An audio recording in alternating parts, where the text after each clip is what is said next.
सहना भवतु सहनौ भुनक्तु सह वीर्यङ्करवावहै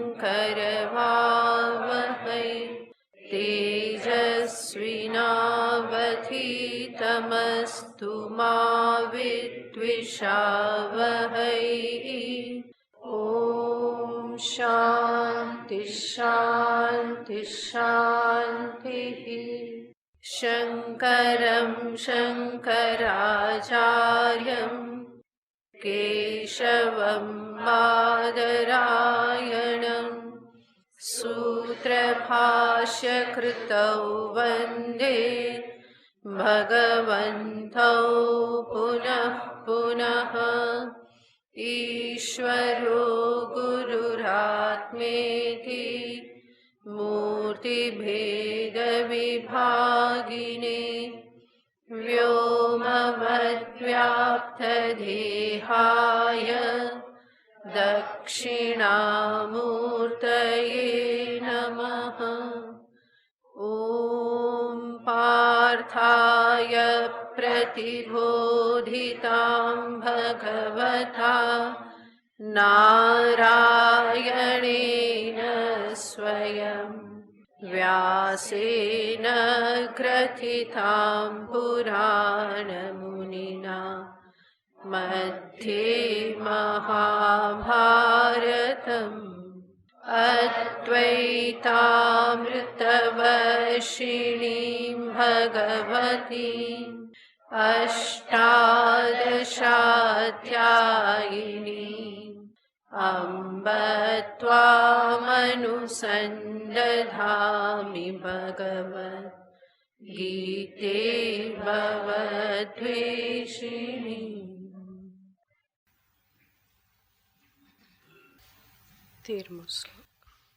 श्रीभगवानुवाच समं कायशिरो ग्रीवं धारयन्नचलं स्थिरः सम्प्रेक्ष्य नासिकाग्रं स्वं दिशश्चानवलोकयन् प्रशान्तात्मा विगतभिः ब्रह्मचारिव्रते स्थितः मनः संयम्य मच्चित्तो युक्त आसीत् मत्परः युञ्जन्नेवं सदात्मानं योगी नियतमानसः शान्तिं निर्वाणपरमां मत्संस्थामधिगच्छति नात्यश्नतस्तु योगोऽस्ति न चैकान्तमनश्नतः न चाति स्वप्नशीलस्य जाग्रतो नैव चार्जुन युक्ताहारविहारस्य युक्तचेष्टस्य कर्मसु युक्तस्वप्नावबोधस्य योगो भवति दुःखः यदा विनियतं चित्तम् आत्मन्येवावतिष्ठते निःस्पृहः सर्वकामेभ्यो युक्त इत्युच्यते तदा।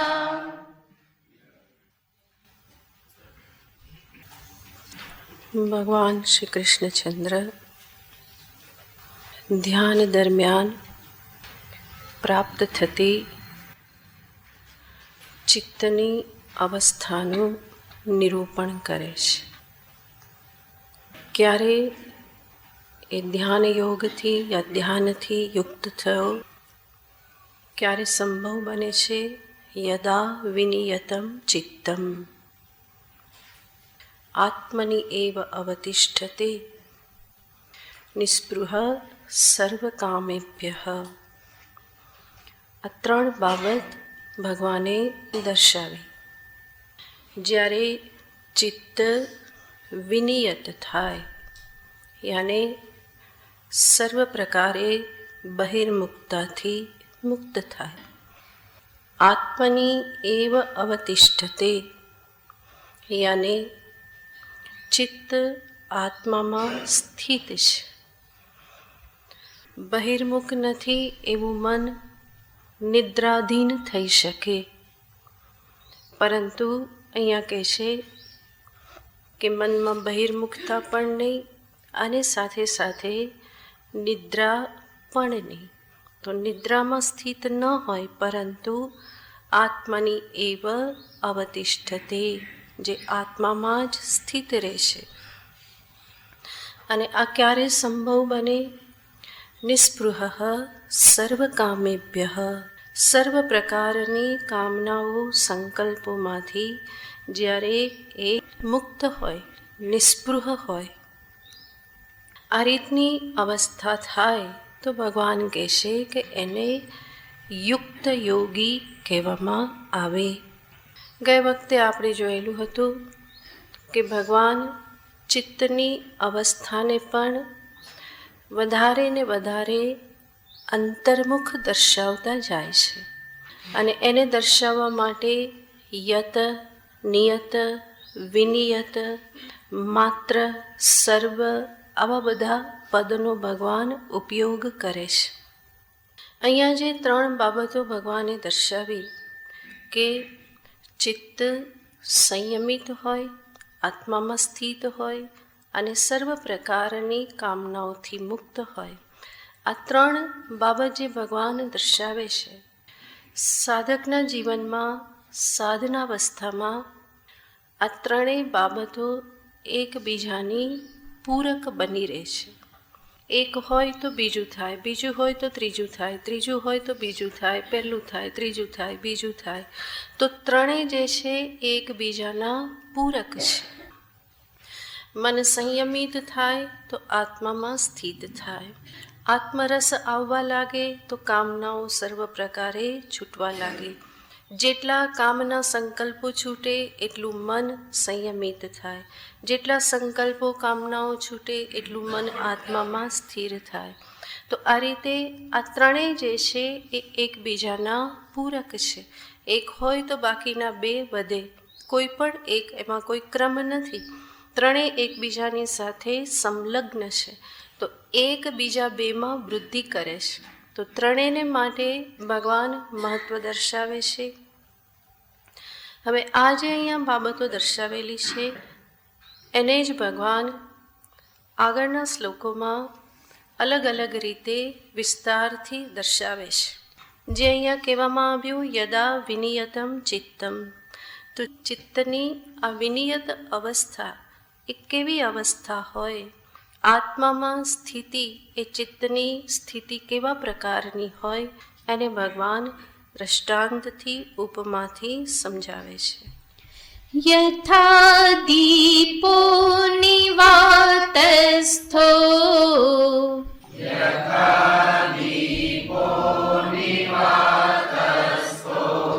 નેંગતે સોપમા સ્મૃતા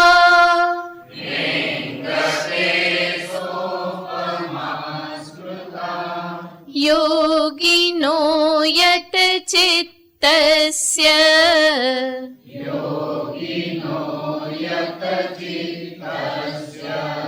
યુञ्जतो योगमात्मनः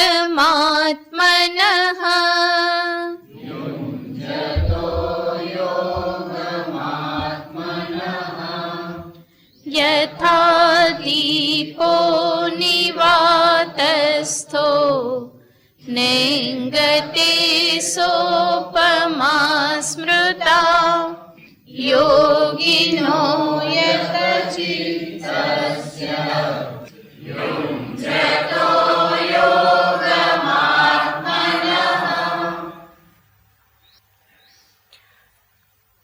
ચિત્તની અવસ્થાને ભગવાન દીપકની ઉપમા આપીને સમજાવે છે. યથા નિવાતસ્થ દીપ ન એંગતે. નિવાત યાને વાયુ રહિત સ્થાનમાં રહેલો દીપક ન એંગતે એ કંપિત થતો નથી.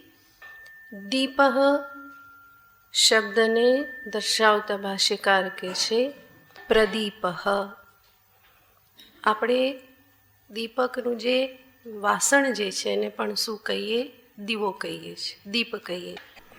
તો ભાષ્યકાર સ્પષ્ટ કરે છે કે અહીંયા દીપ એટલે શું લેવાનું? પ્રદીપ. પ્રજ્વલિત દીપક જે છે, વાસણ નહીં. આપણે કહીએ પેલો દીવો અહીંયા આપો આપો, એ દીવો એ વાસણ નહીં, પરંતુ દીપ યાને ભાષ્યકાર સ્પષ્ટ કરે છે પ્રદીપ. એટલી સજાગતા છે. દીપ શબ્દનો અર્થ પ્રદીપ એ પ્રમાણે આપે છે. યાને પ્રકર્ષેણ દીપ્ત પ્રદીપ. જે દીપક પ્રગટાવેલો છે, માટે દીપ યાને શું લેવાનું? દીપ જ્વાલા, દીપ જ્યોતિ.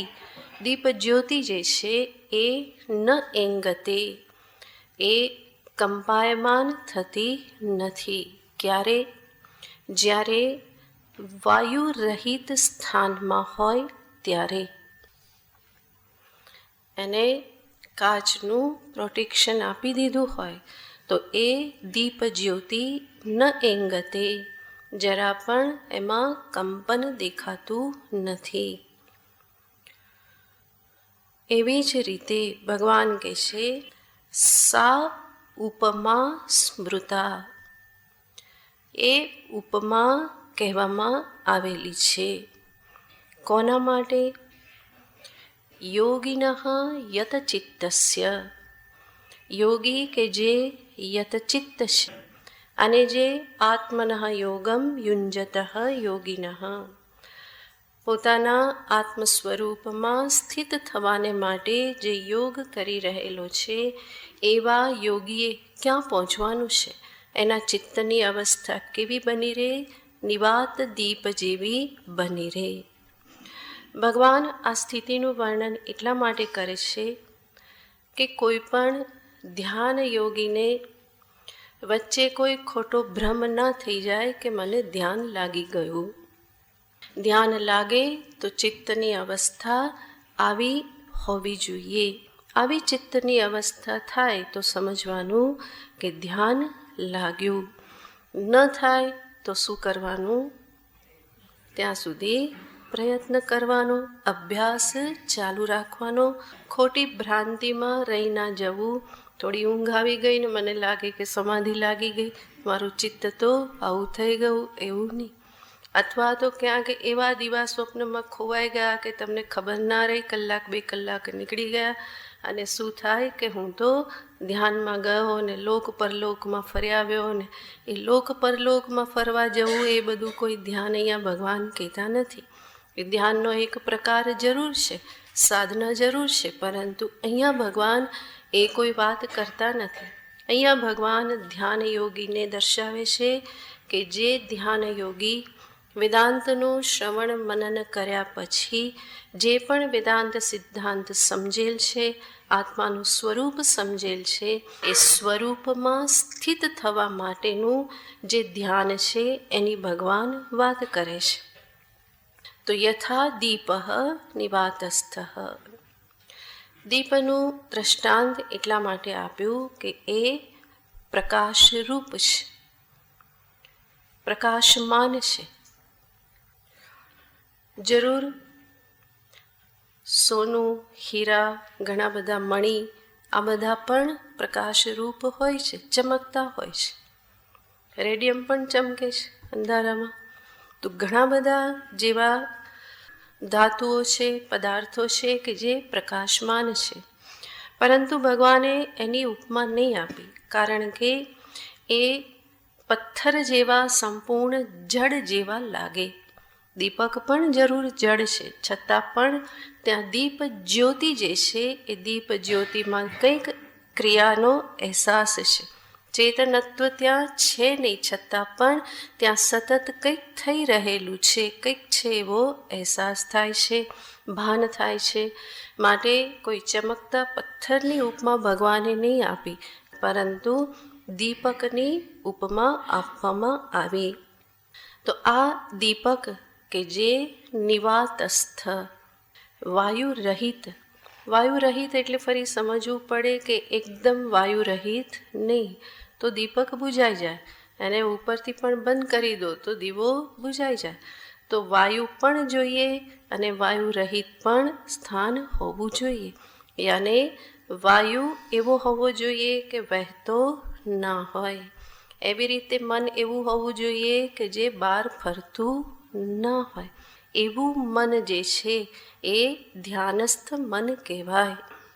દીપ જ્યોતિની જે ઉપમા આપે છે એમાં પણ સમજાવવામાં આવે છે કે દીપ જે છે, દીપયાને જે દીપ પ્રગટાવ્યો, દીપ જ્યોતિ, જ્વાલા એક વસ્તુ છે.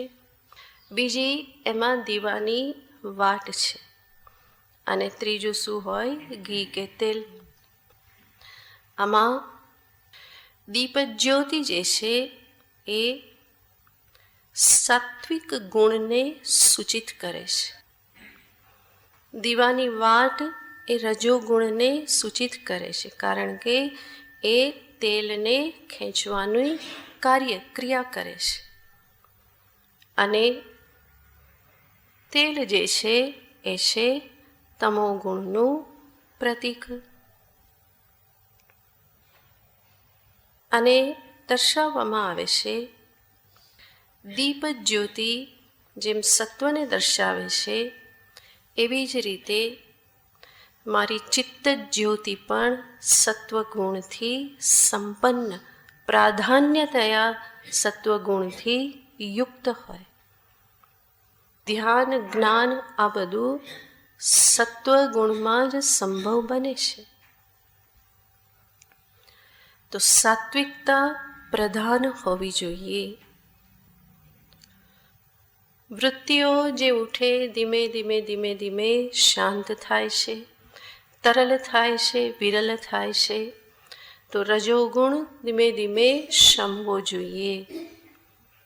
અને જો તમોગુણનું પ્રાધાન્ય વધી જાય તો કોઈ પ્રકાશ રહેતો નથી, ધ્યાન થતું નથી.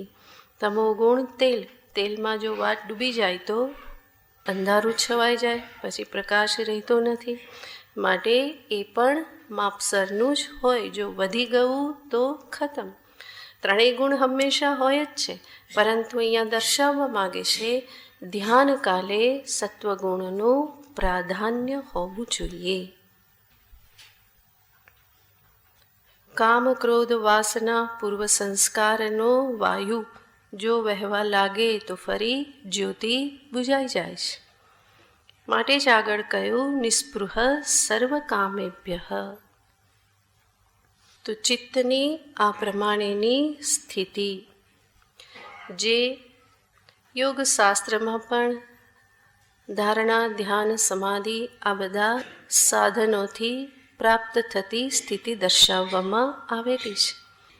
એક વેદાંત જ્ઞાન સહિતનું હોય, બીજું વેદાંત જ્ઞાન રહિતનું હોય, પણ ધ્યાન, ધારણા, સમાધિ યોગમાં પણ દર્શાવવામાં આવે છે. અને વેદાંત શાસ્ત્રની સાથે જોડીને જોઈએ તો ધારણા શબ્દનો અર્થ થશે કે એવી સ્થિતિ છે, ધારણાની સ્થિતિ કે જ્યાં મનોવૃત્તિ આત્માકાર બને છે, પણ સાથે સાથે એમાં બહુ જ પ્રયત્ન કરવો પડે છે. મનને એક વિષયમાં આત્મ સ્વરૂપમાં રાખવાને માટે. જેવી રીતે યોગમાં પણ ધારણા કરવામાં આવે તો એમાં ખાસો પ્રયત્ન કરવો પડે છે એક સ્થાનમાં કે એક જગ્યાએ કે એક વિષયમાં મનને રાખી મૂકવાને માટે.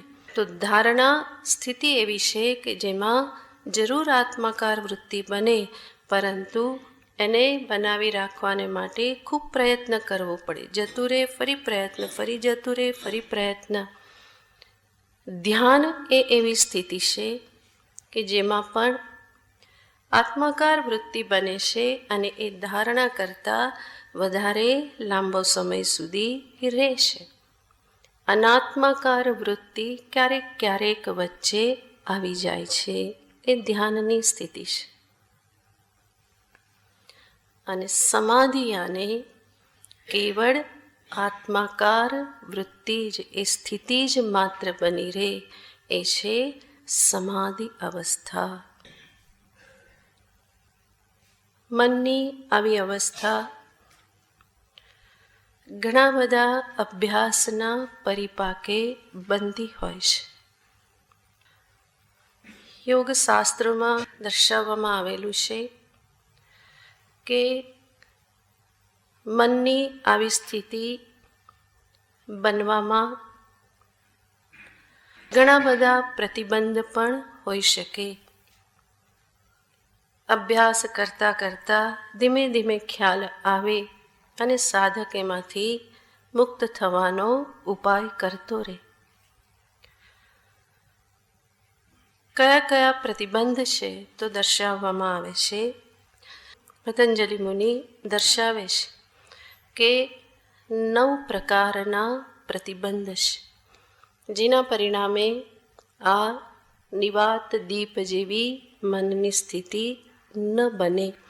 તો પ્રતિબંધ છે, જ્યારે ન બનતી હોય એવી સ્થિતિ, તો સાધકે વિચાર કરવો રહ્યો કે એવું તે શું કારણ છે કે મારું ચિત્ત આત્મામાં સ્થિર નથી થતું.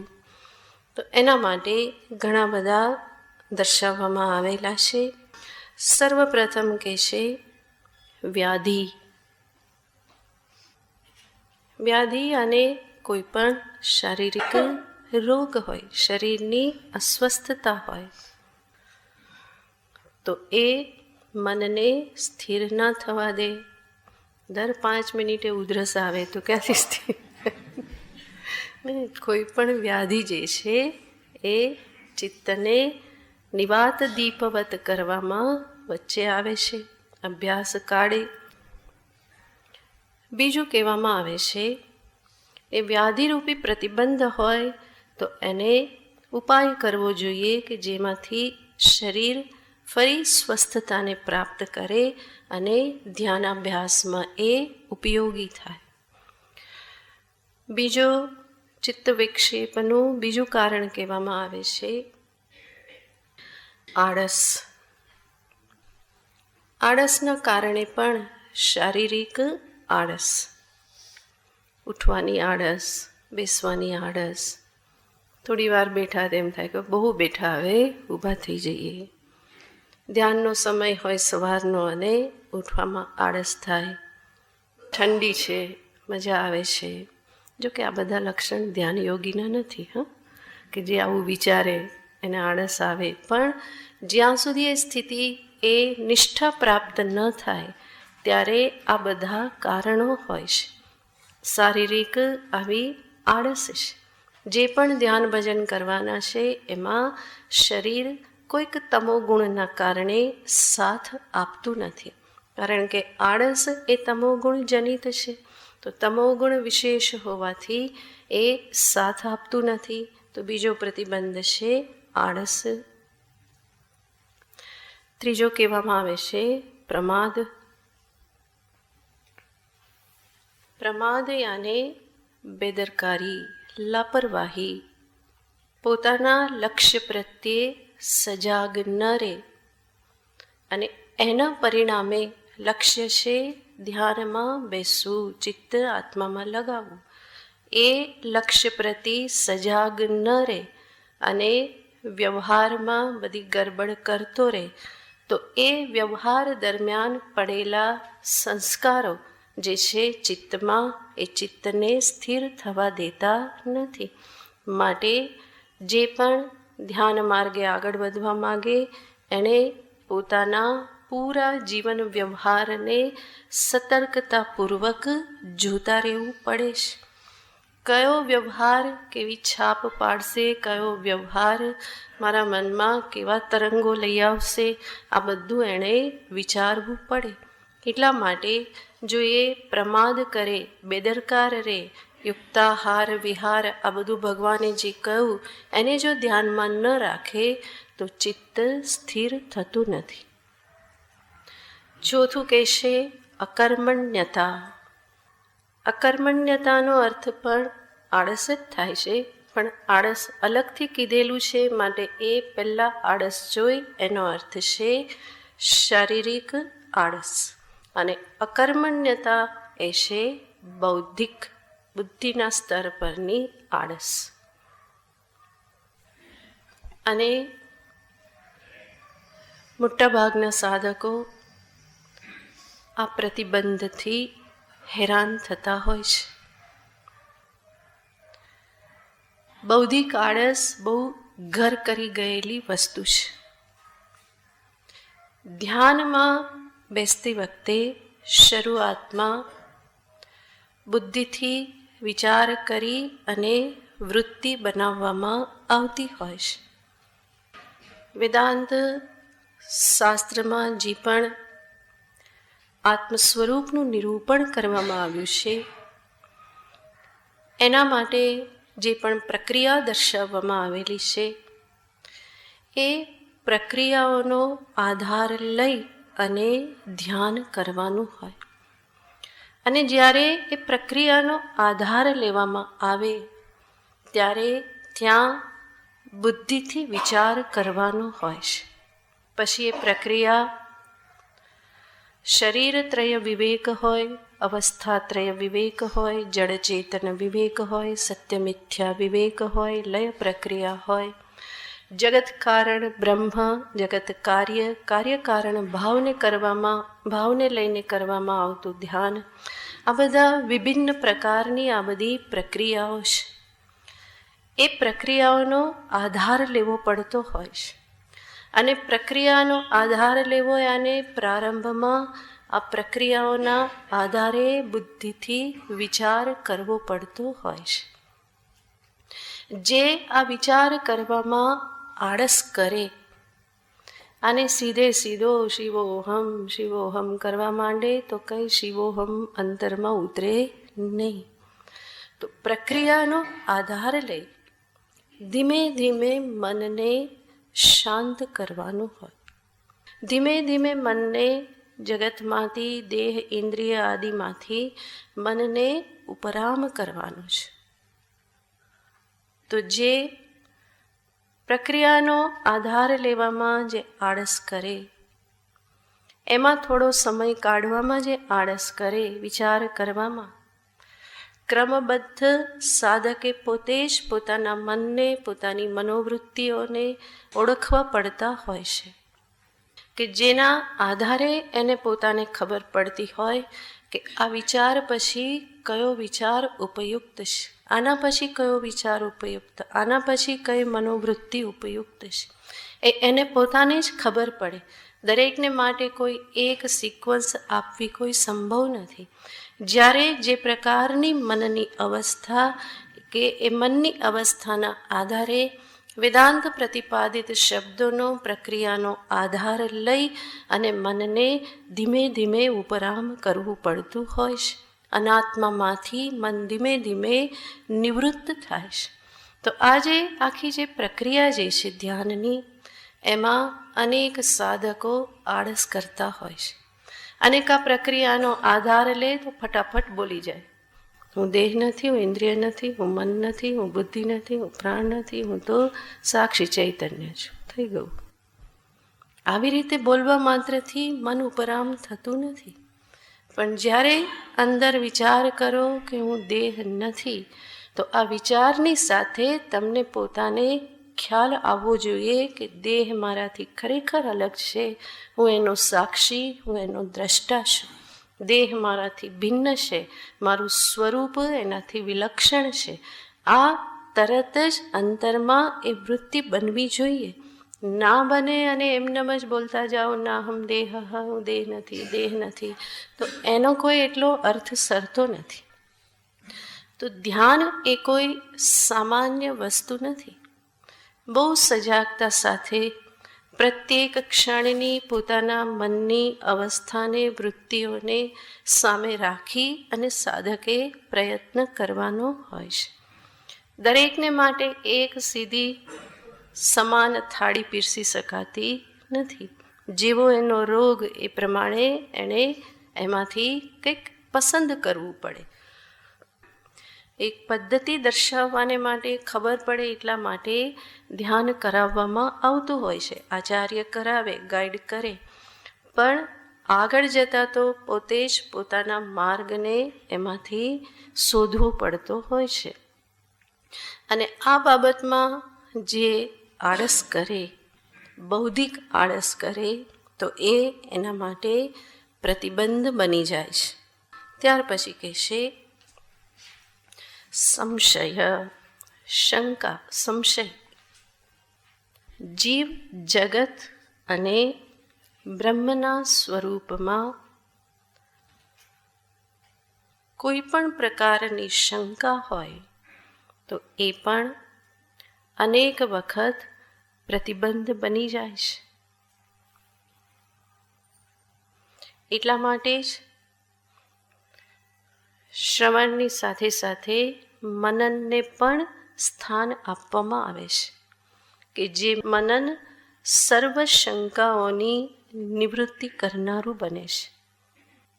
તો ધ્યાન વખતે કોઈ પણ પ્રકારની શંકા મનને આત્મસ્થ થવામાં પ્રતિબંધ બની રહે છે.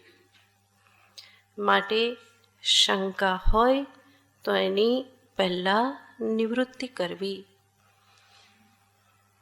ત્યાર પછી કહેશે અવિરતિ. વિરતિ યાને શાંત નિવૃત્ત થવું. અવિરતિ યાને શાંતિથી ના બેસવું, સતત વ્યસ્ત રહેવું. તો એ પણ ધ્યાનને માટે પ્રતિબંધ છે. અતિ પ્રવૃત્તિ, અતિ ચાંચલ્ય, અસ્થિરતા એ ધ્યાનને માટે પ્રતિબંધ છે. ત્યાર પછી છે ભ્રાંતિ. ભ્રાંતિ યાને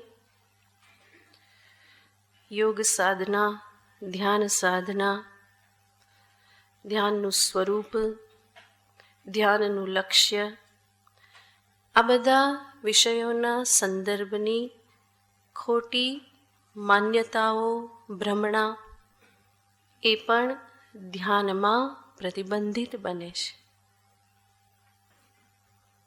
ઘણા બધા સાધકો કલ્પના વિહાર કરતા હોય છે. મને ધ્યાન લાગશે તો આવું થશે, આવું થશે, આવું થશે, અને એના વિચારમાં ને વિચારમાં ધ્યાન લાગે નહીં.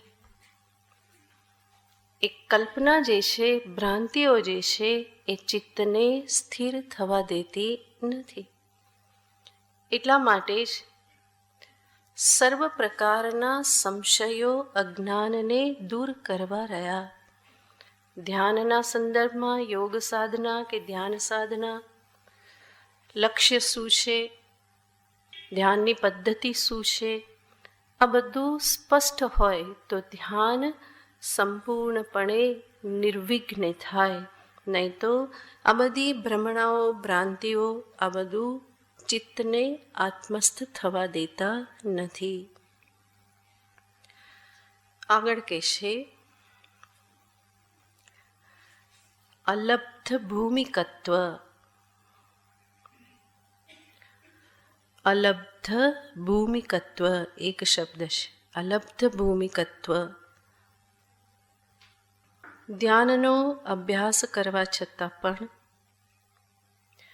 કોઈ ભૂમિકા પ્રાપ્ત ન થાય તો એના કારણે પણ ચિત્ત વિક્ષિપ્ત થાય છે.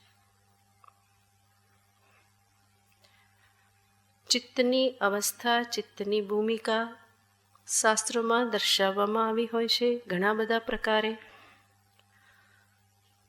એવી સ્થિતિ જ્યારે યોગ સાધનાથી પ્રાપ્ત ન થાય, એની ઝલક ન મળે તો ફરી મન વિક્ષિપ્ત થઈ જાય છે કે હું યોગ્ય માર્ગે છું કે નહીં.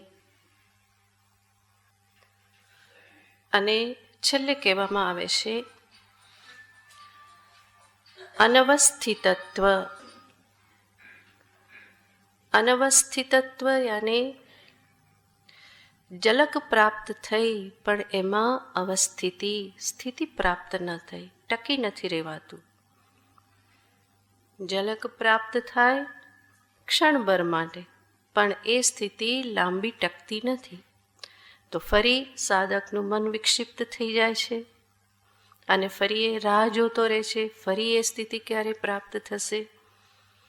તો આ બધા વિચારોના કારણે ધ્યાનમાં વિક્ષેપ આવતો હોય છે.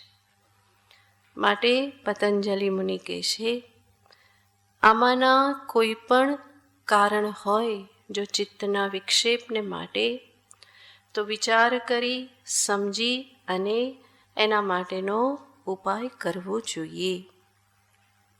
આ સર્વ પ્રકારના વિક્ષેપથી, પ્રતિબંધથી જ્યારે સાધક મુક્ત હોય તો એનું ધ્યાન જે છે, એનું મન જે છે એ કેવું રહેશે?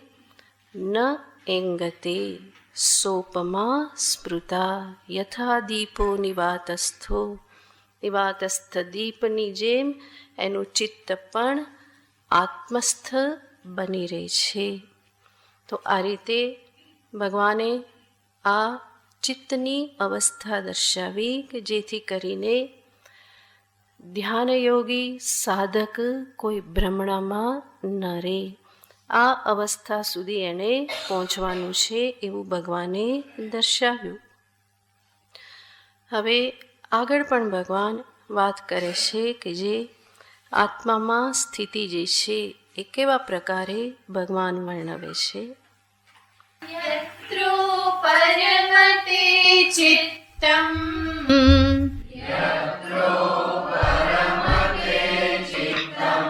નિરુદ્ધમ યોગ સેવયા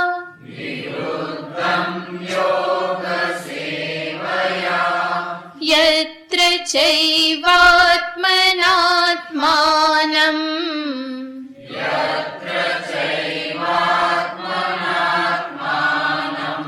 પશ્યન્નાત્મનિ તુષ્યતિ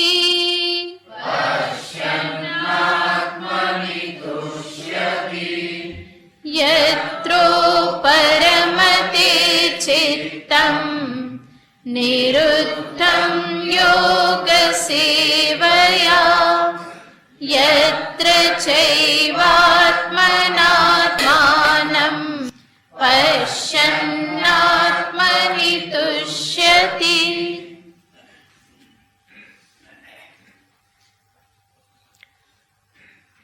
ભગવાને જે ત્રણ બાબત દર્શાવેલી હતી, યદા વિનિયતમ ચિત્તમ, એનું નિરૂપણ ભગવાને આ શ્લોકમાં કર્યું વિસ્તારથી.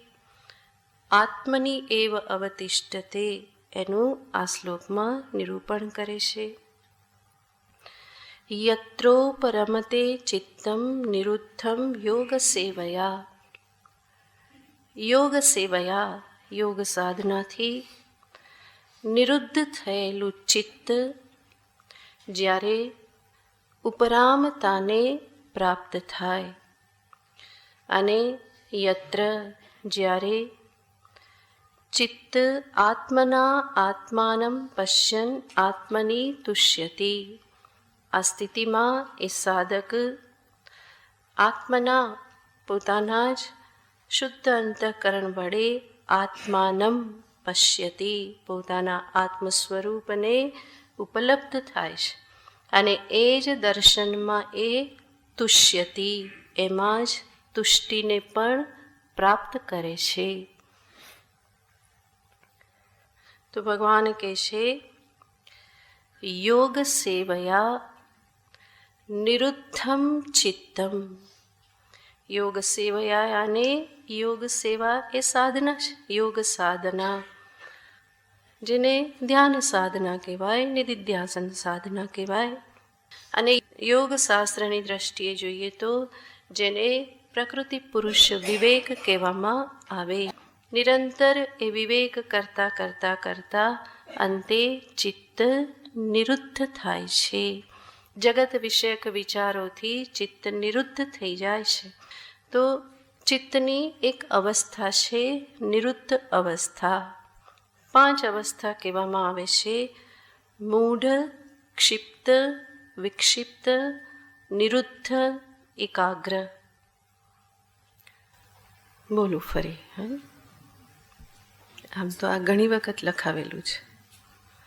મૂઢ, ક્ષિપ્ત, વિક્ષિપ્ત, નિરુદ્ધ, એકાગ્ર.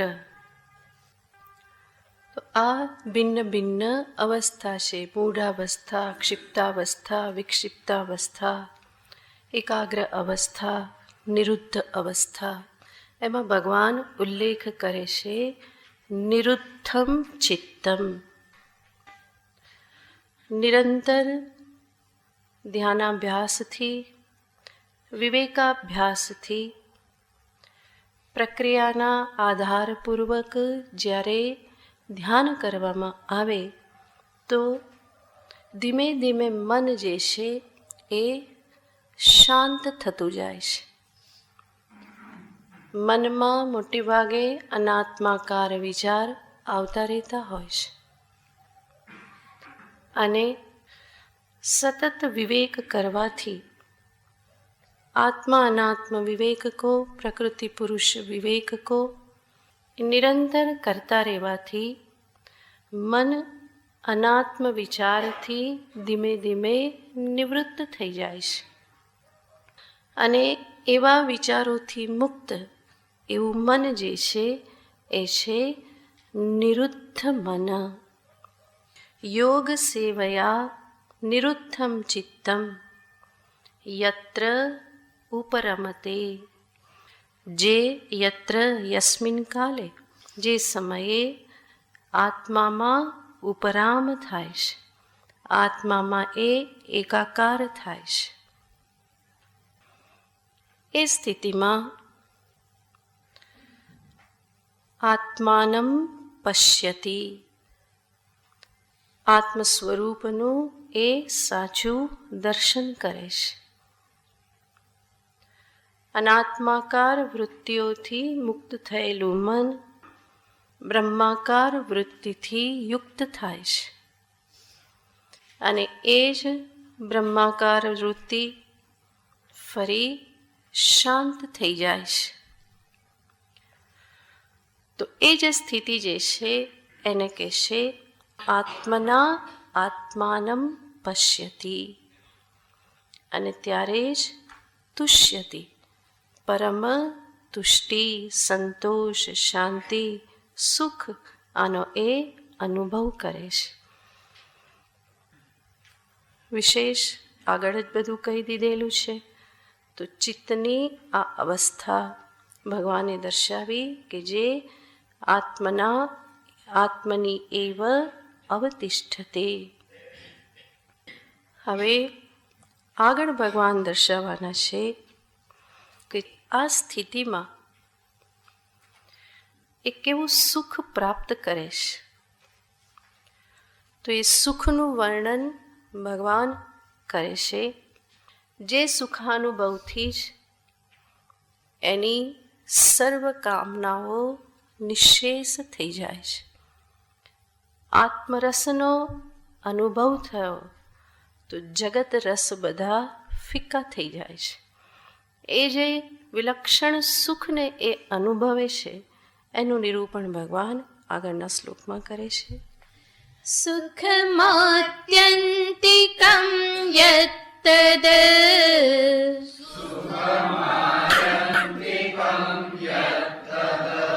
બુદ્ધિગ્રાહ્યમતીન્દ્રિયમ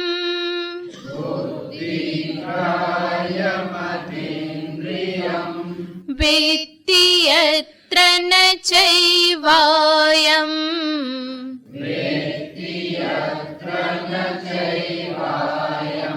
स्थितश्चलति तत्त्वतः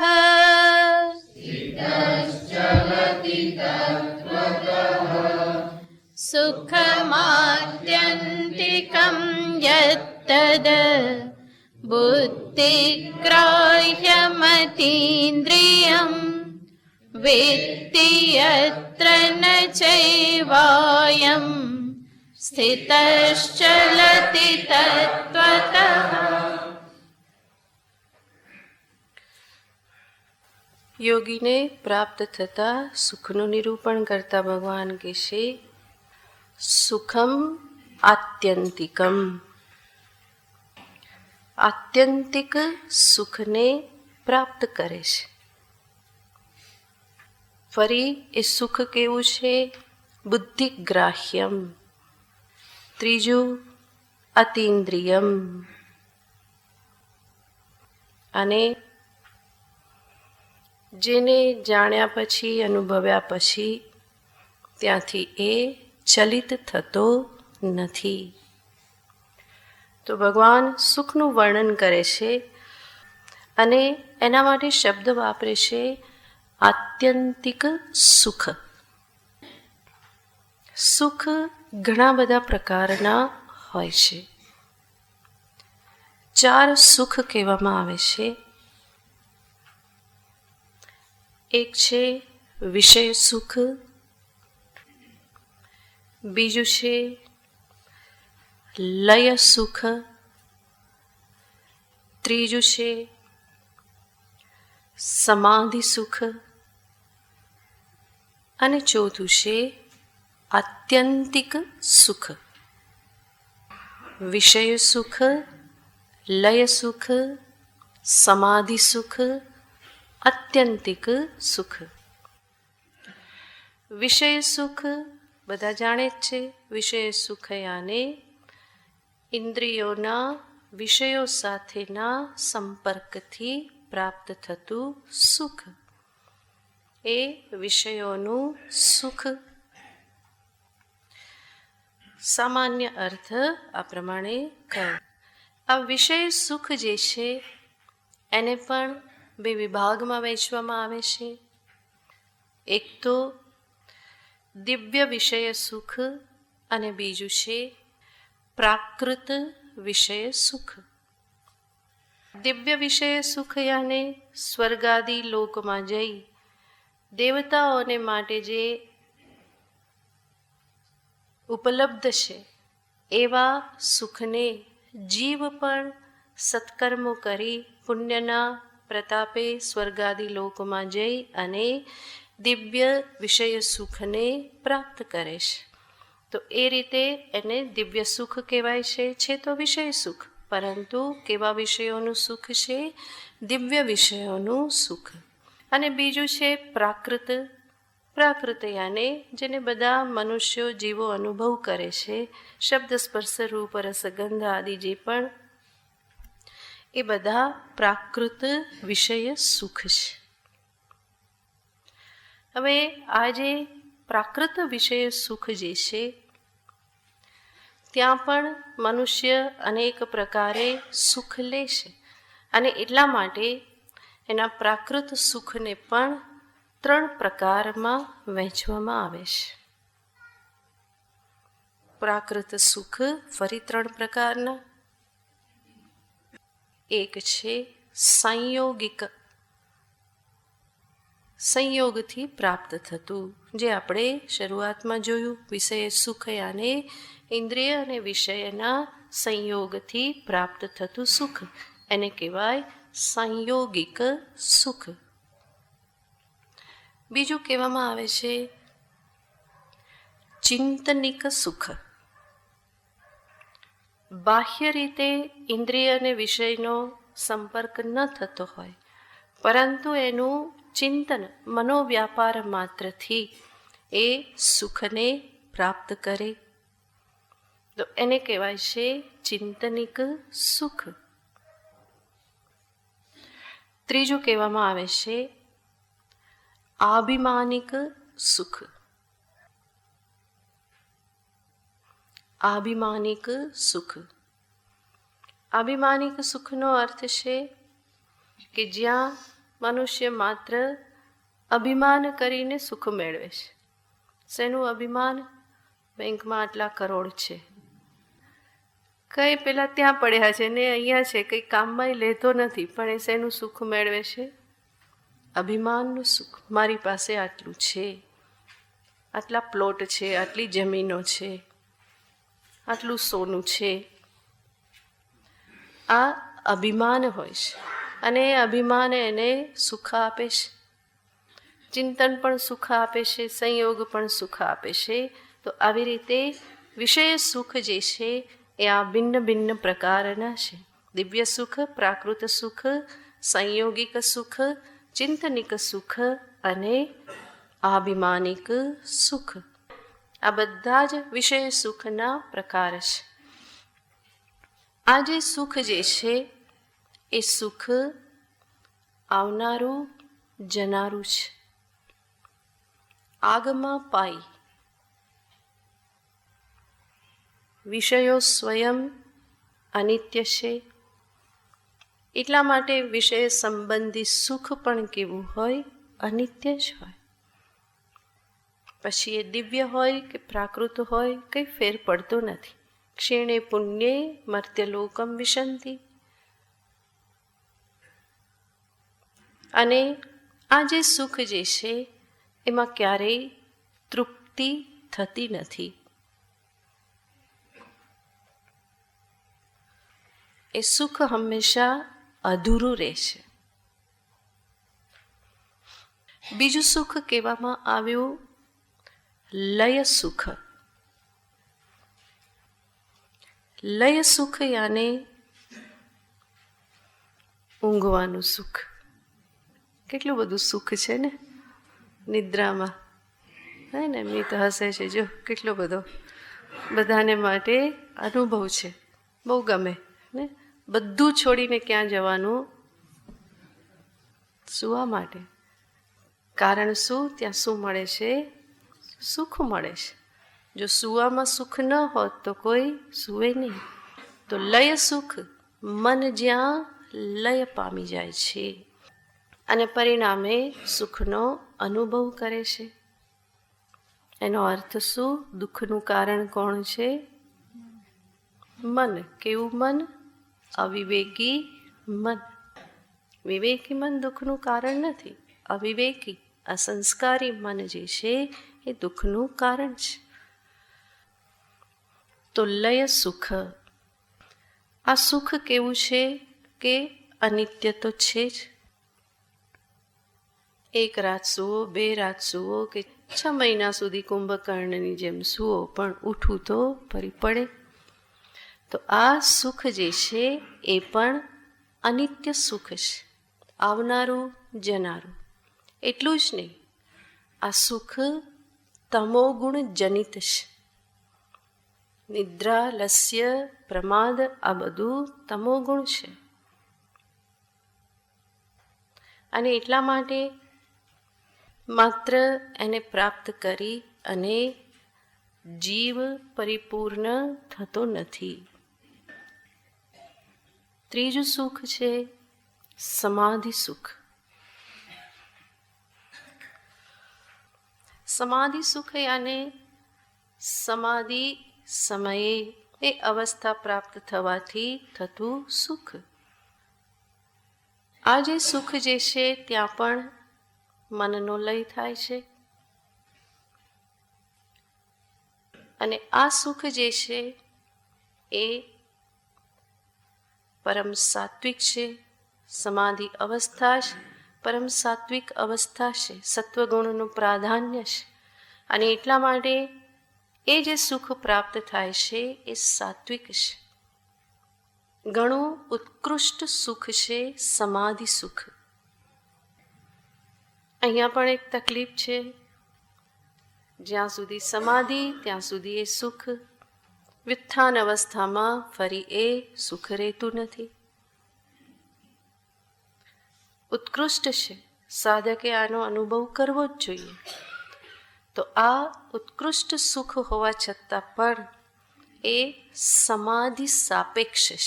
યાને સમાધિ અવસ્થા છે તો છે, વ્યુત્થાન અવસ્થામાં નથી. એક એવું પણ સુખ છે કે જે સમાધિની પણ અપેક્ષા રાખતું નથી. અને એવું જે સુખ છે એને ભગવાન કહેશે આત્યંતિક સુખ. જે સુખ આત્મજ્ઞાન, આત્મજ્ઞાનમાં નિષ્ઠા, કે જે નિષ્ઠા આ ધ્યાનાભ્યાસ, સમાધિ અભ્યાસ થકી પ્રાપ્ત થાય છે. અને એવી રીતે અજ્ઞાન અને એના કાર્યને એવું બાધિત કરી દેશે કે પછી એ હોવા છતાં પણ એ કોઈ દુઃખનું, વિક્ષેપનું કારણ બનતું નથી. આત્મજ્ઞાનથી મન પણ બાધિત થઈ જાય છે. બાધિત મનની પ્રતીતિ, એની અનુવૃત્તિ એ સમાધિ સિવાયના સમયમાં હોવા છતાં પણ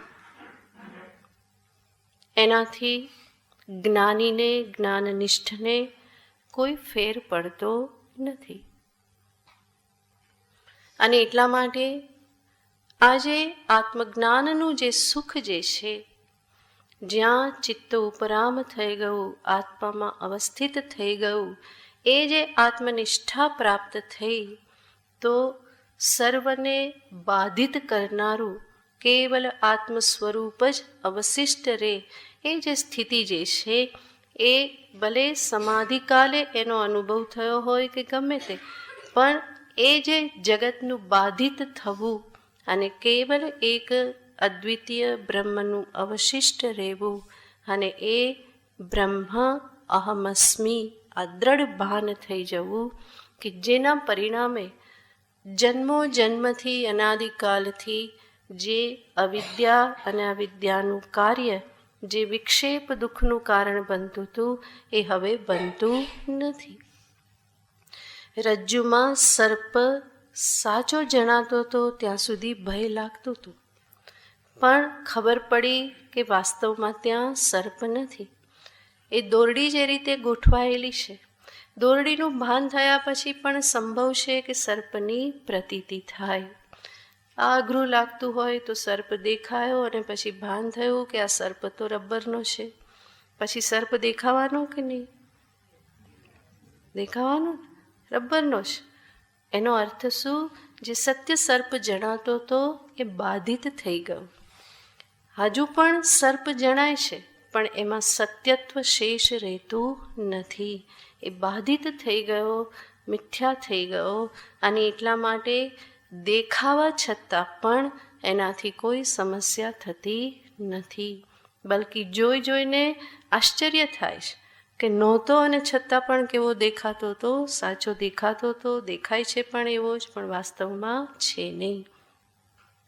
તો આ રીતે આત્મજ્ઞાન, બ્રહ્મજ્ઞાન કે બ્રહ્મનિષ્ઠા, તત્વનિષ્ઠા જે કોતે, એનાથી જે એક વિરલ દ્રષ્ટિ જે પ્રાપ્ત થાય છે, એ એવી દ્રષ્ટિ છે કે જેના પરિણામે દુઃખનો નાશ થઈ જાય છે.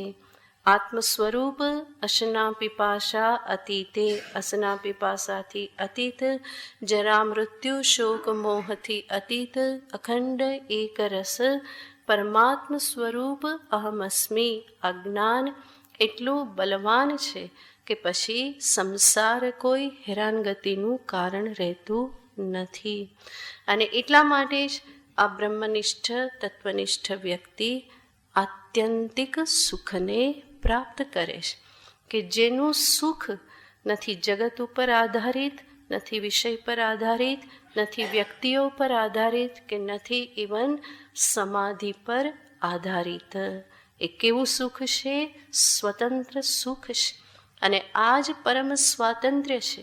એવું સુખ પ્રાપ્ત કરવું કે જે સુખ કોઈની સાપેક્ષમાં ન હોય, આધારિત ન હોય, અન્યને અધીન ન હોય, પરંતુ સ્વાધીન સુખ, સ્વરાજ્યનું સુખ જે છે, એને જ ભગવાન અહીંયા કહેશે આત્યંતિક સુખ.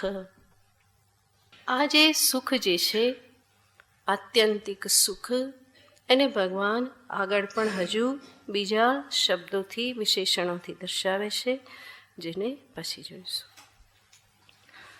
ઓમ પૂર્ણમદ પૂર્ણમિદં પૂર્ણાત પૂર્ણમુદચ્યતે પૂર્ણસ્ય પૂર્ણમાદાય પૂર્ણમેવાવશિષ્યતે. ઓમ શાંતિ શાંતિ શાંતિ.